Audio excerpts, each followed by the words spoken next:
مزید ویڈیوز کے لیے ہمارے چینل ہاؤس آف اسلام کو سبسکرائب کرنا نہ بھولیے۔ شکریہ۔ اور اللہ تعالیٰ ایسے بندے کے رزق میں کمی نہیں آنے دیتے جو اللہ کے راستے میں خرچ کر رہا ہوتا ہے۔ ہمارے قریب ایک گاؤں ہے، اس میں ایک عورت گزری، اس کو حاتم تائی کی بہن کہا کرتے تھے۔ وہ بڑی سخی عورت تھی،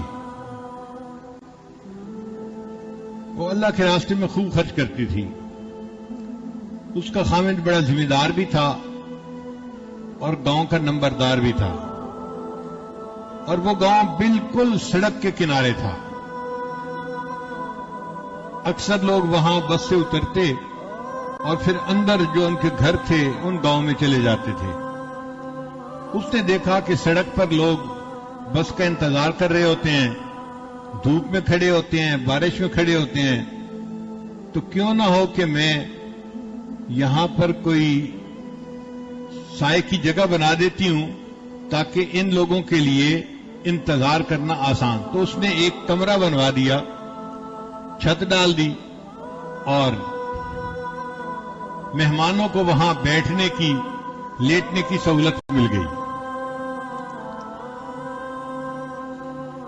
اب مہمان جو آتے تو وہ وہاں ٹھہرتے، گھنٹہ دو گھنٹہ جو انتظار تھا، پھر چلے جاتے۔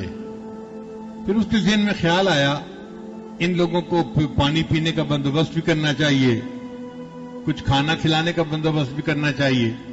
تو اس نے ان کے لیے کھانے پینے کا بندوبست بھی شروع کروا دیا۔ اب آپ کو پتہ ہی ہے کہ ہم جیسے جو مفت خورے ہوتے ہیں نا، ان کو مفت میں روٹی مل جائے کہیں تو وہ پلاننگ ہی ایسے کرتے ہیں کہ یہاں سے جائیں گے اور فلاں جگہ رات گزاریں گے، کھانا کھائیں گے اور صبح پھر آگے جائیں گے۔ رش بڑھنا شروع ہو گیا۔ اب کھانا کھانے والے 200-300 تک پہنچ گئے۔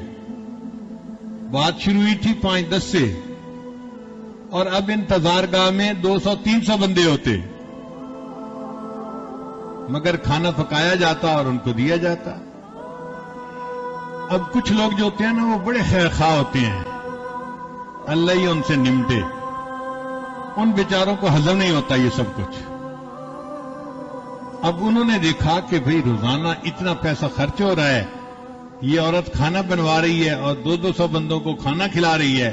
وہ اس کے خاوند کے پاس گئے، سناؤ بھائی، درخت سے کہیں پتے اتار کے لاتے ہو پیسے جو تمہارے پاس کمی نہیں ہے؟ انہوں نے کہا نہیں، میں زراعت سے کماتا ہوں۔ دیکھو تمہاری بیوی تو ایسے پیسہ لٹا رہی ہے، 200-300 بندوں کو ہر رات کھانا کھلاتی ہے، یہ تو تمہیں کنگال کر کے ہی رہے گی۔ کوئی دوسرا آ جاتا، وہ بھی اسی طرح کی بات، میاں کچھ جمع کر لو، سوچ سمجھ سے لگاؤ، برا وقت بھی بندے پہ آ جاتا ہے۔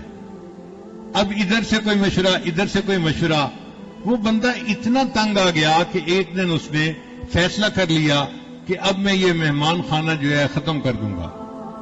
اس نے آرڈر دے دیا، آج کے بعد ہم کسی کو کھانا نہیں کھلائیں گے۔ جب اس عورت کو یہ خبر ملی تو وہ بڑی غمزدہ ہوئی، مگر اس نے اپنے خاوند سے کوئی جھگڑا نہیں کیا۔ جو عقل مند سمجھدار بیویاں ہوتی ہیں نا، وہ موقع پہ بات کرتی ہیں اور ایسے طریقے سے بات کرتی ہیں کہ معاملہ سلجھ جائے، معاملے کو الجھاتی نہیں ہے۔ چنانچہ وہ غمزدہ بیٹھی تھی، ڈپریس تھی۔ خاوند گھر آیا، اس نے پوچھا بیوی سے، کیا ہے آج بڑی مغموم لگ رہی ہو؟ انہوں نے کہا بس آج دل بہت غمزدہ ہے میرا، کہیں دل نہیں لگ رہا، بہت طبیعت بیزار ہے۔ اس نے کہا پھر اچھا ایسے کرو، میں جا رہا ہوں زمینوں پہ، مربے میں، تو آپ میرے ساتھ چلو، زمینوں پہ جاؤ گی، وہاں پر سبزیاں دیکھو گی، پھل دیکھو گی، سبزہ دیکھو گی، اور چیزیں دیکھو گی نا، تو تمہیں طبیعت تمہاری فریش ہو جائے گی۔ اس نے کہا ٹھیک ہے۔ چنانچہ بیوی اپنے خاوند کے ساتھ زمینوں پہ چلی گئی۔ اب کچھ دیر تو وہ چلی پھری، پھر ایک جگہ جہاں پہ کنواں چل رہا تھا نا، وہاں آ کے وہ بیٹھ گئی اور کنویں کے اندر اس نے جھانکنا شروع کر دیا۔ آدھا گھنٹہ گزر گیا، یہ عورت بیٹھی کنویں کے اندر ہی دیکھتی جا رہی ہے۔ تو خاوند اپنا کام سمیٹ کے آیا، اس نے کہا اللہ کی بندی کیا کر رہی ہو، اتنی دیر سے ایک ہی جگہ بیٹھی ہو؟ اس نے کہا بس میں دیکھ رہی ہوں یہ خالی ڈول اندر جا رہے ہیں اور پانی سے بھر بھر کے واپس آ رہے ہیں. کوئی ڈول خالی نہیں آتا، جو خالی ڈول اندر جاتا ہے وہی بھر کے واپس آتا ہے. تو خامد ہنس پڑا، کہنے لگا تم بڑی بیوقوف ہو، تمہیں پتہ نہیں ہے کہ کنووں کا پانی خشک نہیں ہوتا.